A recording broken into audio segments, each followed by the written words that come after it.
Good afternoon, ladies and gentlemen. Welcome to the August weekly market review already. So fast, so many months have passed. We are going towards the second half of this year. And today I have Mr. Gerald Wong with us today. How are you, Gerald? Hi everyone. So it's been a busy week where we saw quite a number of companies reporting their results. We have a lot of macro data that came out, which led to volatility in the markets as well. So I hope to be able to go through some of these developments with all the viewers today. Yes, indeed. So last week was a week filled with big macroeconomic data in the US, which did not come in as expected or below expectation. Hence, market pulled back quite a bit. And we are also halfway into the US earnings seasons, as well as some of the big banks reporting in our local markets. So I think Gerald will go through some of those with us today, right, Gerald?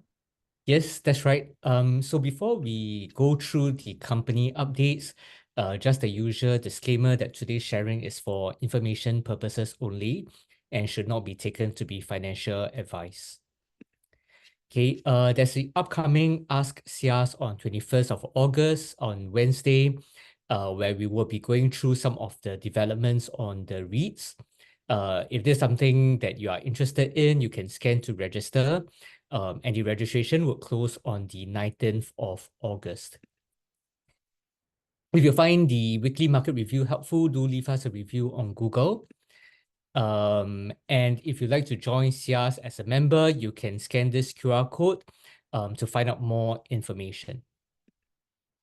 Okay, so what do we see for the markets in the past week? You see that the S&P 500 was down by more than 2%, now at the 5,347 level. And if it's to look at the breakdown, this was led by the tech stocks, where we saw that the Nasdaq was down by 3.3%. Closer to home, the STI was down by 1.3%. So back once again to the 3,300 levels, and we see a further correction in the markets today, given the economic data that came out on Friday. Okay, so what was the key economic data that actually led to the fall in the markets? We had the US jobs data that came out on Friday. And what the investors were focused on was in terms of the jobs created. This was below market expectations at about 110,000.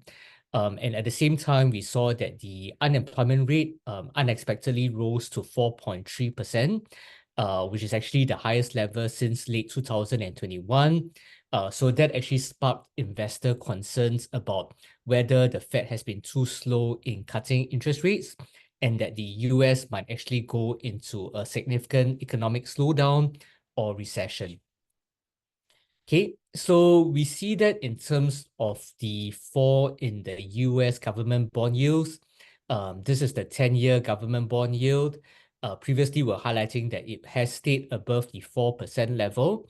But what we see here is that following the announcement of the US jobs data, it fell very sharply, and we are now at 3.8%, which is once again the lowest level that we have seen so far this year. Okay, so if you look at this chart, there's been a very significant decline in the US government bond yields over the past few months. Just in May, it was at about 4.7%, and now we are at 3.8%. So within a 3-month period, it has fallen by close to 100 basis points. Okay, so what do we now see in terms of market expectations of the Fed rate cut? Earlier, we mentioned that investors were largely expecting the first rate cut to come through in September. So there's now a 78% probability that the Fed will cut interest rates in the upcoming September meeting.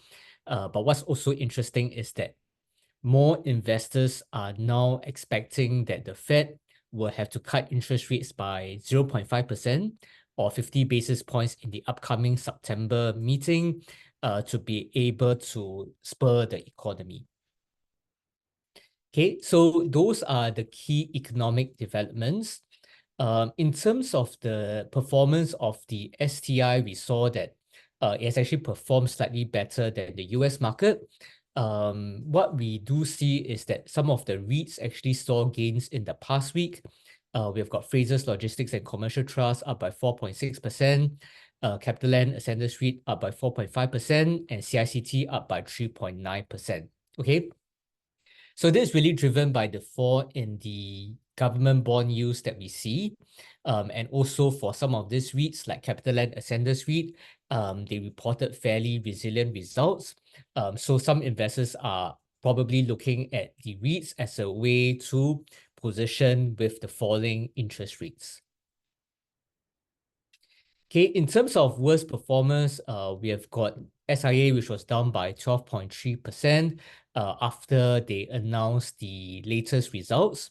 And we also saw some of the well-performing stocks so far this year having a bit of a pullback as well, with Yangtze Shipbuilding down by 3.8%. Okay, so quite a number of companies reported results in the past week. We actually did a bit of a poll as to what are some of the key stocks that investors were interested in. So I will touch upon three of them. The first is OCBC, where we saw that it has fallen a bit from the high of above $15, but following the announcement of the results, it's actually been fairly stable. Okay, so what did the company announce in the results? What we saw for the first half of the year was that the net profit actually grew 9% compared to the previous year.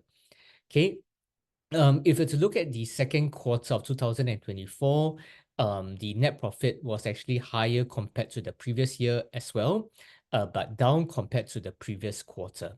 Okay, so what do we see across the different line items? The net interest income was higher compared to the previous year. The non-interest income was also stronger, and all of that actually led to a higher total income for OCBC in the second quarter of this year. Okay, first and foremost, we start with the net interest margin, which was what a lot of investors were looking at to understand whether they are still benefiting from the elevated interest rates or actually that is coming to a peak. Okay, so what we see in terms of the net interest margin for OCBC is that it came down to 2.2%. This is lower compared to the previous quarter where it was at 2.27%, and compared to the previous year where it was at 2.26%. Okay, so this is probably one of the negatives from the results, given that investors might have hoped that the net interest margin could still have stayed elevated. Okay, in terms of what has been driving stronger performance for OCBC, this is really driven by the non-interest income, where we saw that in the second quarter, it was at 1.2 billion. And if you look at it, the growth was driven by the life and general insurance, and then the trading income was also stronger compared to the previous year. Okay, if you look at the net fees and commissions, it was higher compared to the previous year, but down compared to the previous quarter. Okay, so if you break down further the net fees and commissions, a big part of it is actually driven by the growth in the other segment, as well as the wealth management segment, where it was at 212 million, which was higher compared to the previous year. Okay, the other thing that helped OCBC's earnings was the credit cost. It was actually lower compared to the previous year where it was particularly elevated at 31 basis points. So that provided a base that allowed it to report the stronger earnings this quarter, given that the credit cost came down to a more normalized 15 basis points. Okay, what many investors are also looking at was the dividend payout of OCBC. And what we see here is that they announced an interim dividend of 44 cents, which is higher than the interim dividend in 2023 at 40 cents. The payout ratio is still kept at 50%. So given the higher profit that OCBC was able to generate, they've been able to raise the interim dividend. Okay, if you were to look at the valuation of OCBC now at about 1.2 times price to book, this is higher than the historical average. And if you look at the dividend yield at about 5.7%, this is higher than the dividend yield for UOB, but lower than what we see for DBS. But the dividend yield is also higher than what we see for OCBC's historical average. Okay, next I will talk about SIA, where we see this very sharp fall in the share price after they reported their most recent earnings. So effectively, the share price has come down from close to $7 to now just slightly above $6. Okay, so what did we see for SIA's earnings? What we saw was that the revenue was still higher compared to the previous year, but the expenditure rose significantly. So that actually led to a fall in the operating profit as well as the net profit. Okay, so if we're to look at the operating profit, 470 million in the first quarter of fiscal year 2425, which is the quarter ending June. And this is actually down 38% compared to the previous year and also down compared to the previous quarter. Okay. So first and foremost, we look at the passenger load factor. So what we see here is that this is something that has actually been weaker.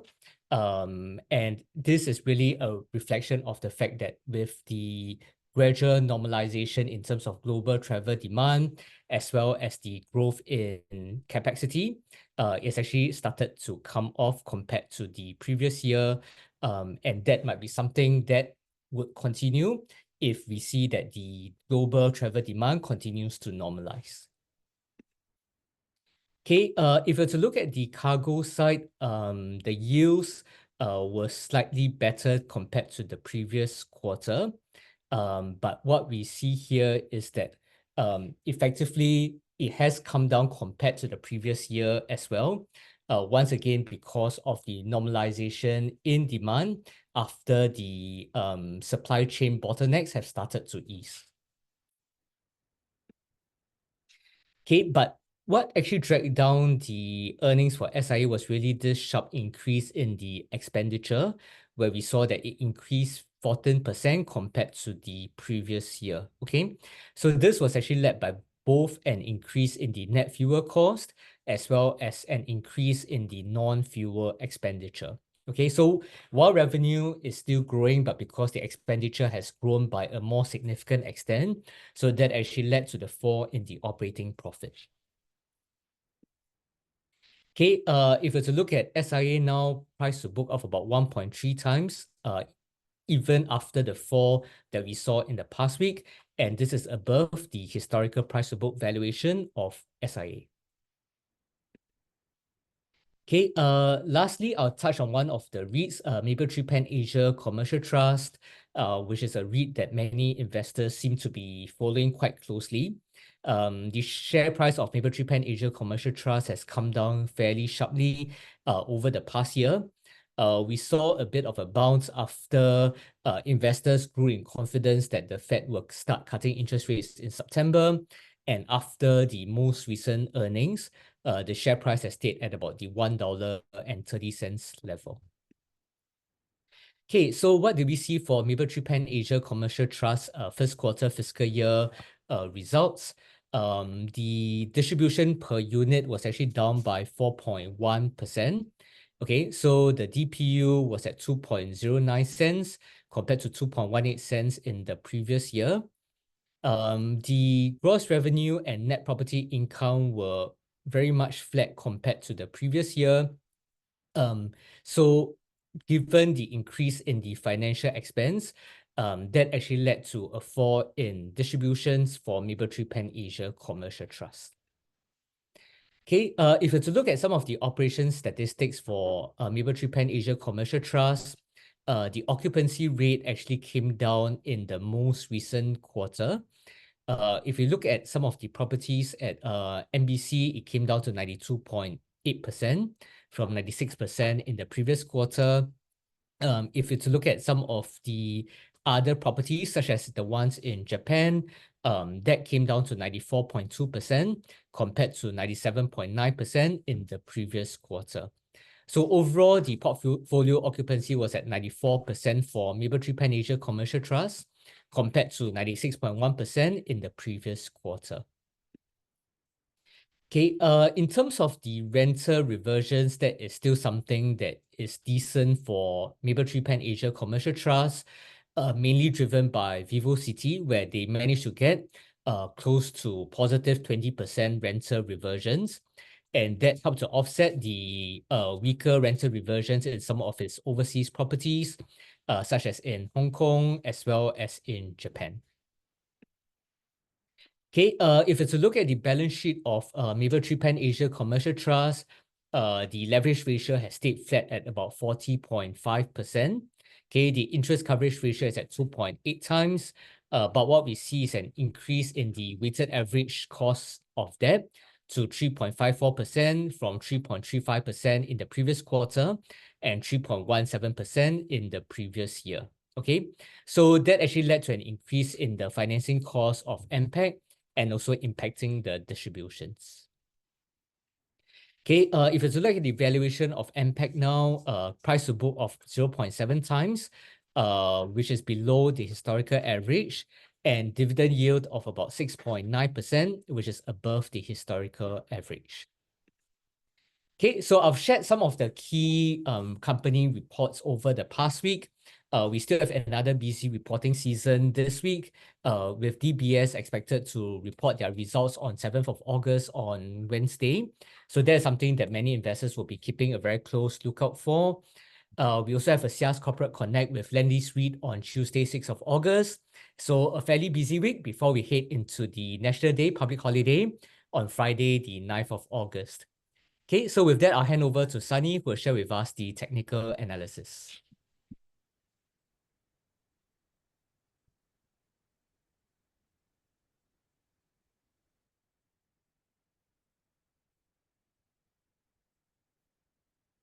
Hey, thanks, Gerald, for updating us with what is happening in the market, especially on the earnings side. So I think this is the STI chart that we are looking right now. This morning on the 5th of August, you can see that the market actually dropped when at open above 3%. Now the market has come back a little bit to about 2.75% on the STI market. So I think it's not a surprise that we see STI drop by such a big margin on a Monday morning, especially after what happened in the US overnight on Friday. So like what Gerald mentioned, the non-farm payroll did not come in as expected. It's weaker than expected. And on top of that, before the non-farm payroll on Thursday, we have the ISM PMI data also coming in weaker, much weaker, which is a sign of an economic contraction. And we also have an increase in unemployment claims in the US as well. So all these data points together to see that our economy is definitely slowing down. So during this difficult time, we try to hold your hands to walk through this period together and see how where the market is likely going to hit. So I'll start off with the STI index. So last week we were about around the level of 3,400 points level, and now we have dropped below the 3,300 points. We are now using the 200 days exponential moving average as a key support level right now. And that 200 days moving average is the red line that you see here, now around the 3,276 point level. In the morning, we actually dropped to a low of 3,259 points on the STI index. So where is the next support level going to be for the STI index? Firstly, I believe the 200 days moving average is a very long-term average that will provide a very strong support on the STI index. Hence, I am looking to accumulate at the current level below 3,300. If let's say the STI were to come down lower, the next support level could be an uptrend line that you're looking at, connecting the low in December last year, which is connected to the low of February, March, and April this year. And that will form this uptrend line, which I will change it into a green line for you to have a clearer look. And that could be somewhere around the 3,200 points level for the next support on the STI. And this is the uptrend line that we are looking at to be able to substantiate the uptrend that we see so far in the STI index going into the end of the year. On the indicator wise, we can see that the MACD indicator has turned very negative. The downward momentum has been exponentially increased. And that means the divergence of the MACD line away from the signal line is starting to get wider. And there is also a observation once the MACD line crossed below the zero baseline, then the downtrend momentum will exacerbate further. Thereby, it could actually retest the 200 days moving average. On the RSI, we have reached the 30 days 30-point level, which is the oversold level. Latest reading on Monday morning is at 28 points. So this is a sign that market is actually in oversold territory right now, and a reversal might be coming shortly. Okay, but then as you can see, the two indicators are not currently agreeing with each other. MACD is telling us that there could be further downside momentum. RSI said that the current situation is oversold. So we are waiting for the MACD to give us a signal, at least that the downtrend momentum is starting to weaken, and then market is stabilizing, and thereby a consolidation or a rebound will likely happen from there. So we are waiting for the confirmation of both of these indicators to give us a confirmation of the a rebound or a short-term, near-term bottom on the STI index. But for now, I think STI index will likely be heading towards the 3,200 points level as a support. So between the 3,300 and 3,200 points level, that is at least in my opinion, that is a zone where I will be looking at to accumulate on the STI index. Okay, next let's move to the Dow Jones Index, the US indices. Okay, so the Dow Jones, the US indices as a whole fall between 2 to 3%, as what Gerald mentioned earlier. So for the Dow Jones Index, you can also see that last Friday alone, it dropped by 1.5%. And also we have a red candle on Thursday as well. So these are the reflection of the negative data that came in on Thursday and Friday, which I mentioned earlier. Okay, so the Dow Jones Index has fallen below the 20 days moving average, which is the black line, the Bollinger Band basis, and is now using the blue color line, which is the 50 days moving average, as a key support for the Dow Jones Index right now. Okay, so on the indicator wise, we can see that it's starting to turn negative. The crossover of the MACD line below the signal line has already happened. That is a confirmation from MACD that the likely direction of Dow Jones Index going into the next few weeks is likely going to go down further. And that concurs with what the RSI is saying after the RSI dropped below the 50-point neutral mark on Friday, thereby signaling that momentum is very weak right now in the Dow Jones Index. So the next support level for the Dow Jones Index will be the amber line that you see here. That's the 100-day moving average at 39,139 points. So that's about a 600 points drop from what we see from last Friday. And then below that, we have the 200 days moving average at 38,082 points. But this 100 days moving average is now finding confluence with the lower bound of the Bollinger Band as well. So I think this level will provide a lot of support for the Dow Jones Index, and that could be a level for accumulation as well if we start to test this level. Okay, so as you can see, statistically, most 90% of the time, the price of the index points of the Dow Jones Index usually will stay inside the Bollinger Band width. So that means that if you test the low bound of the Bollinger Band, there's a high chance of a consolidation or a rebound or near-term bottom happening around the 39,139 points level. Next, let's move to the S&P 500. Same thing, we breached the 20 days and the 50 days moving average. We are now holding on or testing the 100 days moving average at 5,300 points for the S&P 500 index. And the next support level would definitely be the 200 days moving average. That is the 5,071 points level.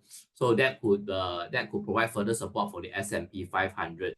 Now we have seen that the S&P 500, the negative momentum in the past few weeks is actually exacerbating as well, especially last Friday. So that means that there is no clear sign from the MACD indicator that a convergence of the MACD line towards the signal line is going to happen anytime soon.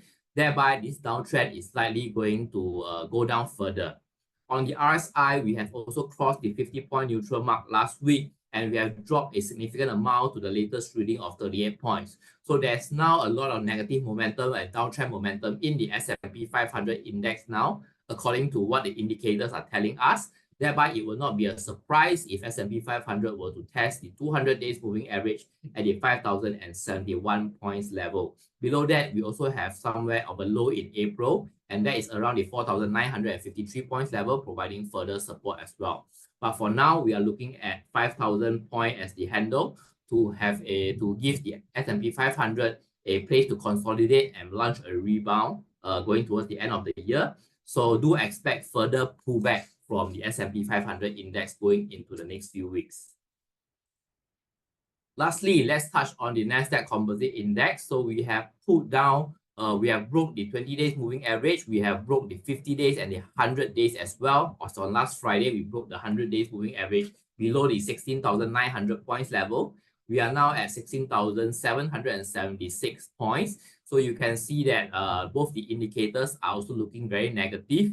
With the MACD indicator, both the signal line and the MACD line breaching the zero baseline on the MACD indicator already, and still no sign of converging. That means that the consolidation part on the index will not likely happen anytime soon.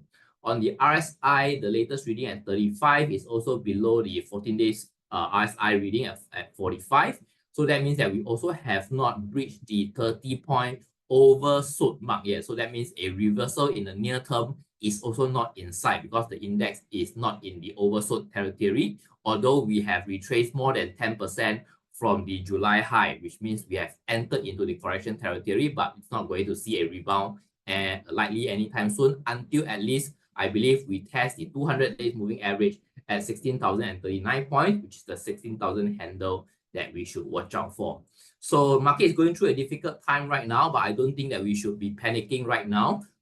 We should continue to monitor the market. 1 week of data does not mean that a trend is going to happen, but then definitely as what the technical analysis is telling us, is a measurement of market behavior and sentiment. The sentiment is negative right now, so we do expect further pullback. But then the earnings seasons, the rate cuts, as well as the election might provide some catalyst towards the market towards the end of the year. So that's my analysis for this week. Anything to add on, Gerald, before your Corporate Connect session tomorrow? Yeah, so I think we are seeing quite a bit of volatility in the market over the past few days. So I guess what we can do is just stay informed around the developments, since there are still quite a lot of corporate earnings as well as macro data to keep a lookout for. And I guess that will help us to make a more informed decision as to how we can invest amidst these volatile market conditions.